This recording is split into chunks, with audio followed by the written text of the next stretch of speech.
Buenos días con Diego Oquendo, el magazine editorial más importante de la radiodifusión ecuatoriana. Visión 2020, 91.7 Quito, 107.7 Gran Guayaquil. Síguenos en Facebook Live. Yo soy Radiovisión. Buena compañía. Queremos enviar un saludo a Teresa Currillo, oyente del programa Buenos Días. Nos pone un mensaje a través del WhatsApp. Les felicito por la entrevista con el economista Mauricio Pozo. Sus comentarios son muy acertados y ayudan a informarse de la mejor manera. Muy bien, Radiovisión. Así que leemos este mensaje. Ya está en la línea telefónica el doctor Gustavo Larrea, abogado, líder de Democracia Sí, ex ministro del correísmo. El tema: balance político de los 3 años de Lenín Moreno por el poder. No ha sido fácil el camino político que ha recorrido el primer mandatario. Si bien al inicio de su gestión un nuevo tono democrático y una voluntad por respetar las instituciones fueron su vínculo con la ciudadanía, la luna de miel se interrumpió pronto. Entre crisis que pocos gobernantes han enfrentado, Lenín Moreno también lleva sobre sus espaldas la sombra de haber sido el rostro amable del correísmo. ¿Cuál es el justo balance que cabe hacer de su administración? Nos lo cuenta una figura política que conoce bien al presidente desde los años de juventud. Bienvenido, doctor Larrea. Buenos días. Doctor Larrea, Gustavo, qué placer dialogar con usted. Yo no tengo inconveniente en reconocer los méritos de la gente. Usted es un político de larga trayectoria, una trayectoria muy tocada. Si usted quiere polémica, pero usted es un hombre inteligente y un hombre que cree en sus propias convicciones y las defiende frontalmente. Gustavo, doctor Larrea, en términos políticos, le pregunto, ¿el presidente Lenín Moreno es más discípulo, entre comillas, suyo que de Rafael Correa?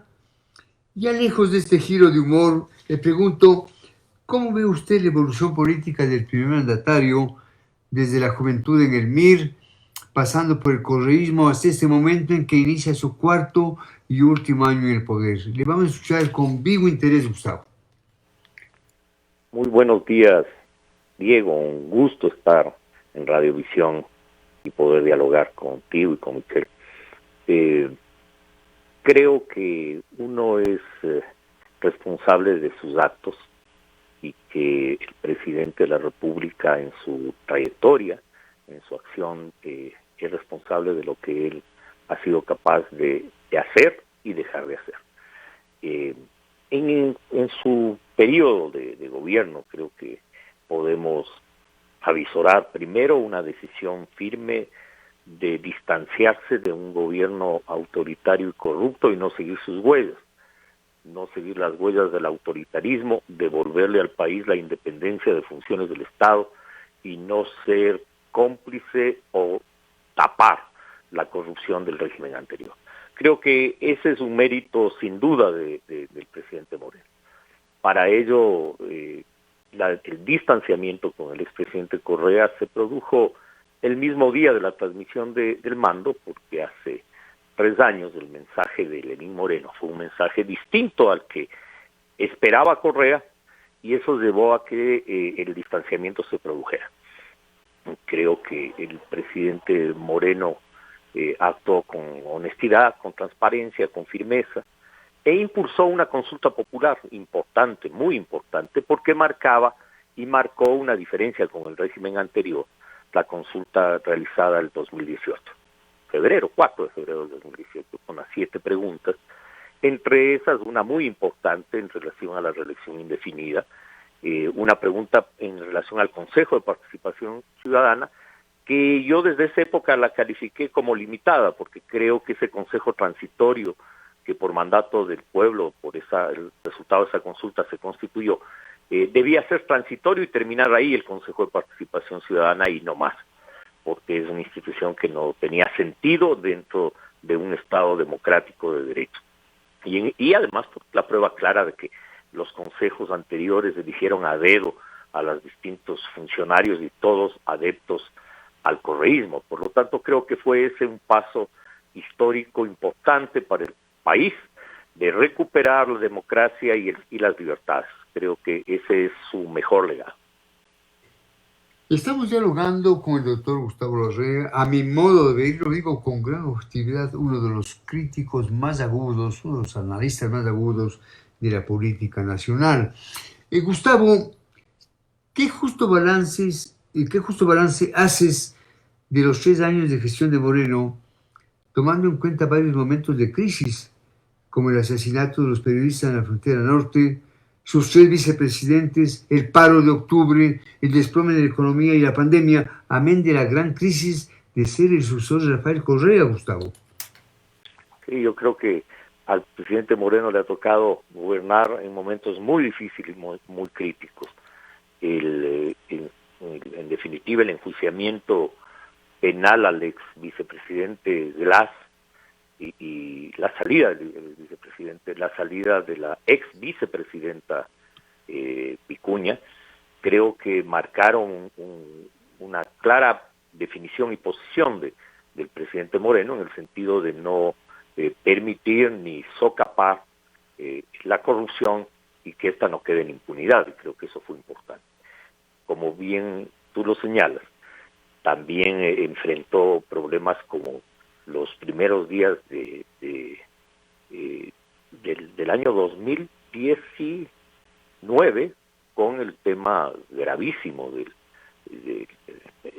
del asesinato de 3 periodistas del diario El Comercio y 5 militares en la frontera norte, producto de la violencia terrorista y el narcotráfico colombiano y bandas armadas que operan en la frontera norte. Pienso que el problema mayor que enfrentó el gobierno fue que, y como balance lo digo, que la reforma política que él impulsó en la consulta popular, que tuvo el apoyo mayoritario de los ecuatorianos, y que recuerdo el movimiento que yo dirijo, Democracia Sí, se puso esa campaña al hombro y trabajó intensamente por el sí. Fue un paso importante la reforma, pero no fue completo. Era necesario avanzar más en la reforma política, y creo que ese es un saldo, diría yo, positivo, pero con falencias. Todavía es necesarias reformas fundamentales a la estructura política del país, como aquella que hace referencia al Consejo de Participación Ciudadana, que no tiene sentido su existencia, para recuperar la plena independencia de las funciones del Estado. Pero creo que también no hubo sentido de urgencia en la reforma económica. Creo que la reforma económica debió haber sido impulsada con fuerza el año 2019, el año pasado y este año, y la reforma tuvo un intento, que es el intento de septiembre, finales de septiembre, comienzos de octubre, con un proyecto de ley que finalmente la Asamblea Nacional no lo aprobó. Proyecto de ley que en definitiva contenía elementos de una reforma económica importante. En un país como el nuestro, dolarizado, que no tiene la ventaja que tienen los países que devalúan y que tiene la ventaja a su vez de tener estabilidad financiera, debíamos atraer dólares, y creo que para ello era necesario varias líneas de atracción de divisas. Una de ellas fundamental, la repatriación de capitales. Muchos ecuatorianos sacaron sus ahorros y sus capitales por temor a que sean confiscados, y esos recursos que están fuera del país, para regresar tienen que pagar el 30% de impuestos, y por eso una familia que sacó 200, 100 mil, 300 mil dólares no va a perder esos dineros y prefiere tenerlos fuera, ganando muy bajas tasas de interés, menos del 1%, cuando aquí podría ganar más, pero no perdiendo el 30% por traerlos al país. Por lo tanto, una ley de inversiones y repatriación de capitales era urgente, y ahora es mucho más urgente todavía.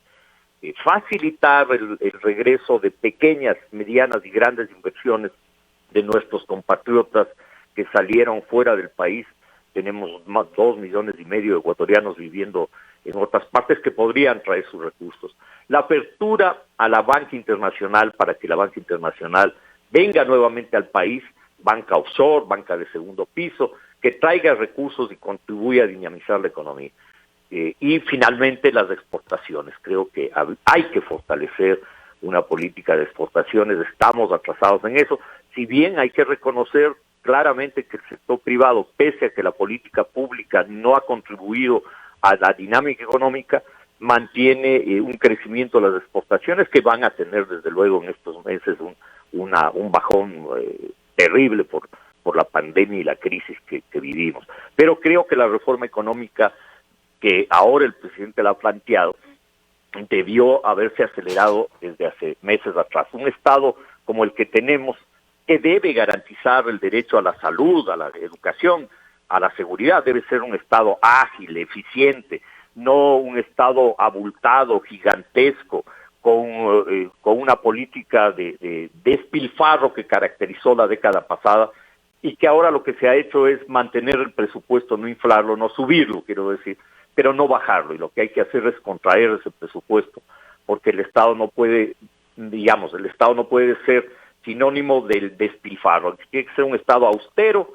un Estado que garantice derechos, pero un Estado que no despilfarre un solo centavo del pueblo ecuatoriano, y más aún en la reforma también quedó un pie cojo, y que en estos meses el presidente en la cadena que lanzó el día de anteayer se comprometió a impulsar 2 leyes para el combate a la corrupción.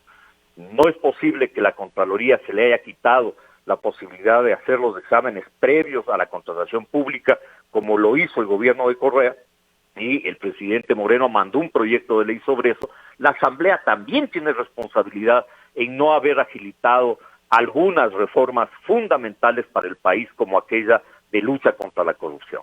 Creo que ese es un balance, diría yo, en cuanto a las limitaciones más gruesas del gobierno y a sus también aciertos importantes. ¿Cuántos anillos de poder o apetitos políticos distingue usted en torno al presidente? Santiago Cuesta, Ruptura, Andrés Michelena, los correístas conversos, el vicepresidente Sonnen Holzner. Quizá la colisión de esos círculos activa una imagen de debilidad política del mandatario hacia la ciudadanía. A ver, Michelle, yo creo que mucho de eso es especulación. Yo creo que si bien hay distintas posiciones como en todo gobierno, creo que el gobierno nacional tiene una política que resuelve y que ejecuta, y creo que eso es más parte del comentario político, más que de la realidad política. Yo creo que si bien comparto con el análisis, hay distintas corrientes, no creo que eso determina, las limitaciones del gobierno. Yo creo que las limitaciones del gobierno no están ahí, están en no haber impulsado una reforma económica. Las limitaciones están en falta de sentido de urgencia. Creo que se quedó atrás también la reforma educativa, que es absolutamente necesaria. La educación moldea el futuro de una sociedad y tenemos una educación que vive de espaldas a la realidad social, a la realidad productiva del país, y que requiere una reforma de fondo, porque lo que hizo el correísmo es caminar hacia atrás y lo que hay que caminar es hacia adelante, recuperar el tiempo perdido en el campo educativo. Alguna vez te decía a ti y a Diego que en el campo educativo fue una barbaridad el bachillerato general unificado, dejó a cientos de miles de jóvenes, especialmente de los sectores medios y populares, sin un oficio para su vida. No le permitió tampoco el ingreso a la universidad. Creo que esas son las limitaciones, diría yo, pero no creo que tenga que ver con los distintos ministros y los distintos, diría yo, incluso diría, no podemos establecer corrientes de pensamiento diferente. Creo que hay matices diferentes entre los funcionarios, pero no más que eso. Gustavo, en un océano de diagnósticos y denuncias de actos ilícitos, te pregunto por qué el presidente no ha podido tomar al toro por los cuernos en su lucha contra la corrupción. Las adquisiciones públicas son con altísimos sobreprecios, y el reparto político de la gestión hospitalaria en Guaya, en Manaví, Los Ríos, todo en medio de una pandemia, son hechos que indignan a la sociedad, Gustavo. Una respuesta muy apretada. Así es. Yo creo que las crisis sacan lo mejor de una sociedad y sacan lo peor de una sociedad. Y aquí se expresa, en este caso, en la corrupción, lo peor, la miseria humana. Da asco. Nos da a todos los ciudadanos asco lo que ha pasado en el sector hospitalario. y creo que el país requiere una reforma urgente de combate a la corrupción. El examen previo de Contraloría es necesario. El hecho de que la contratación no sea pública, que sea una especie de secreto. La contratación tiene que ser pública. Si bien la ley de transparencia les obliga a subir los contratos a las páginas de Internet, creo, y muchas instituciones la hacen sin duda después de la contratación y no antes. Algunas sí lo hacen antes y lo hacen bien, pero la gran mayoría no. Y esa debe ser una exigencia. Toda la contratación tiene que ser pública, transparente, sujeta a que los ciudadanos podamos verificar la información y que la Contraloría emita un informe previo a cualquier contrato. Creo que esas reformas son fundamentales. Creo que en eso la Asamblea le debe al país, porque hay que reconocer que el presidente mandó ese proyecto de ley, ya va a tener un año en la Asamblea y no ha sido tratado. La Asamblea tiene la obligación de tratarlo de manera urgente, porque se requiere instrumentos ágiles para combatir la corrupción, y creo que ahí se ha perdido demasiado tiempo. Si bien tenemos ahora autoridades de justicia independientes, y eso es un avance, esas autoridades están trabajando y eso es importante, pero hay que dotarle de los instrumentos jurídicos necesarios para esa lucha. Y creo que esa reforma se cae por su propio peso. La Asamblea está en la obligación en las próximas semanas de tratar ese proyecto de ley, de mejorarlo si es el caso y aprobarlo. ¿Con qué clase de actores políticos le ha tocado jugar al primer mandatario? ¿Cómo juzga usted el papel de las demás fuerzas políticas en estos 3 años de gestión de Lenín Moreno? Creo que es lamentable la falta de propuestas, la falta de ideas, la falta de sentido de la urgencia en general de las fuerzas políticas. Una asamblea que no tiene una dinámica de propuestas, fuerzas políticas que esperan la elección próxima y que no se comprometen en las tareas urgentes que el país requiere y reclama, en la lucha contra la corrupción, en la reforma educativa, en la reforma económica. Creo que muchos dirigentes no están a la altura de las necesidades del país y creo que necesitamos un cambio de timón. La política ha llegado a ser sucia. Muchos jóvenes y muchos ecuatorianos detestan la política porque detestan esa práctica de no aportar, de no ayudar, de no arrimar el hombro. Y creo que le ha tocado lidiar con esas fuerzas políticas, no solo a él, nos ha tocado a los ciudadanos lidiar con esas fuerzas políticas que no arriman el hombro para sacar el país adelante, que privilegian sus intereses grupales, sus intereses sectarios, su visión del país a mi modo, a lo que yo creo, y no los diálogos, no los grandes acuerdos nacionales. Y esas son las limitaciones que tenemos como país, lamentablemente. Fuerzas políticas que le dan la espalda al país cuando se requiere arrimar el hombro.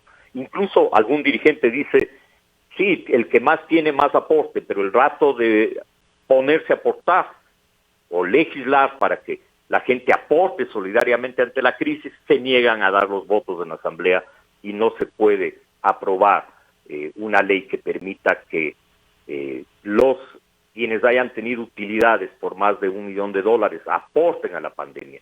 Y no lo hagan como caridad. En un Estado de Derecho, los aportes y la solidaridad es un compromiso social, un compromiso humano. Así funcionan las sociedades en el mundo. Y resulta que en nuestro país el que más tiene no es el que más aporta, lamentablemente, aunque hay muchos empresarios que han querido aportar y que han estado de acuerdo en hacer el aporte. Sin embargo, hay fuerzas políticas que le siguen dando la espalda al país. Creo que hay mucho sectarismo, mucho ideologismo, tanto de las fuerzas de izquierda como de derecha. No hay sensatez para enfrentar los problemas del país.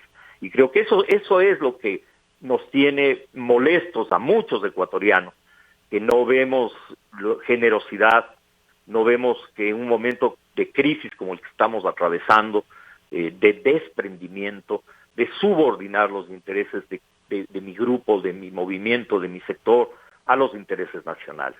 En una crisis todos tenemos que arrimar el hombro, el que más tiene más, desde luego.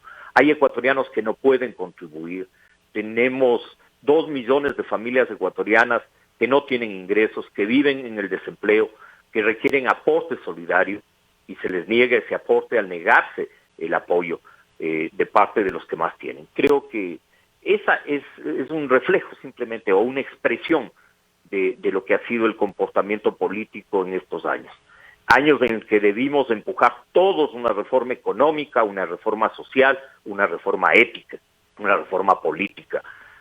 Ha sido la ambición pensar en la próxima elección y no pensar en el país, lo que no ha permitido avanzar. Ahora tenemos que reflexionar profundamente, autocríticamente, en función de construir un proyecto de país hacia el futuro y grandes acuerdos nacionales, no darle la espalda al país. Caramba, aprecio vivamente tu participación, Gustavo, y coincido contigo en algo sustancial. La posteridad reconocerá en el presidente Moreno, más allá de sus debilidades, de sus vacíos, un elemento capital, su vocación democrática, su ánimo coloquial. Esto es fundamental, fundamental. Esto lo reconocerá la posteridad. Gustavo, un segundo, un minuto. En ese contexto que hemos estado configurando en ese momento, ¿consideras que el oficialismo presentará algún nombre para las presidenciales de 2021? Y a propósito de precandidatos, hay quienes ya han visto a don Gustavo Larrea dándose una vuelta por la Plaza Grande.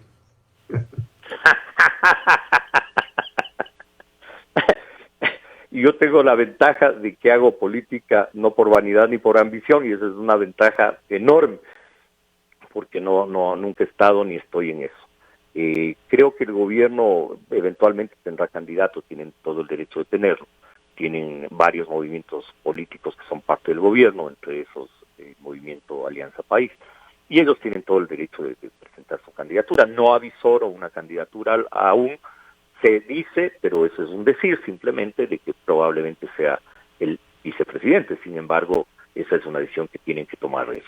Nosotros como democracia sí presentaremos desde luego candidatos a la Asamblea Nacional, presentaremos candidatos a la presidencia y vicepresidencia de la República, y esa decisión la tomaremos en agosto, lamentablemente en agosto, porque deberían atrasarse las elecciones, no deberían ser la primera semana de febrero, sino la segunda semana de marzo, por la pandemia precisamente. No cambiar el calendario de transmisión del mando, que es 24 de mayo del 2021, pero sí cambiar fechas de elecciones. La primera vuelta, segunda semana de marzo, la segunda vuelta, tercera semana de abril, y con eso no se cambia la fecha de cambio de mando, pero sí enfrentamos con más seriedad el proceso electoral, porque en este momento pensar en las elecciones, meterse en la definición de candidatos, me parece que no es lo adecuado. Este es un momento en el que todos debemos poner nuestras energías para ayudar a salir de la crisis, para enfrentar la crisis sanitaria, para enfrentar la crisis social, la pobreza,